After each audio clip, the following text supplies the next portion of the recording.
അയ്യോ അതെന്തോ നമുക്ക് സംസാരിക്കാൻ അതിന്റെ കമ്പും മടിയൊക്കെ എന്നാ അതൊക്കെ താത്ത വെച്ചാണ് നമുക്ക് സംസാരിക്കാം.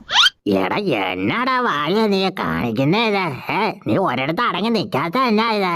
നിനക്ക് അല്ല അടിയാൻ വെച്ചാല് ഞാൻ കേട്ടല്ല, മര്യാദക്ക് അടങ്ങിക്കോ. എന്തുവാ ചേച്ചി കുറെ നേരമായിട്ടിട്ട് ചൊറിയുവാണല്ലോ, നിങ്ങൾക്ക് ഇച്ചിരി ഓരോന്ന് അടങ്ങിയിരുന്നോട് ഇവിട്ട് കുലുക്കല്ലേ എന്നെ എല്ലാം കൂടെ ഊരിപ്പിരിന്ന് വീഴുന്നത്. എന്തുവാ ഇത് ആണ്ട പൊത്തി പിടിക്കുന്നു? എന്തുവാ ചേച്ചി? എന്റെ പൊന്നെ ചേച്ചി അടങ്ങിയ ചേച്ചി കൈകൊടുക്കേ. ഇടേ ബോളി, നിനക്ക് അന്തസ്സുണ്ടോടെ? നിനക്ക് എത്ര നേരമായിട്ട് നിന്നെ ഞാൻ അങ്ങോട്ടിട്ട് തട്ടുക, നീ പിന്നെയും പിന്നെ എന്റെ കൈയുടെ കീഴിലോട്ട് വന്ന് കേറുന്ന എന്തിനി?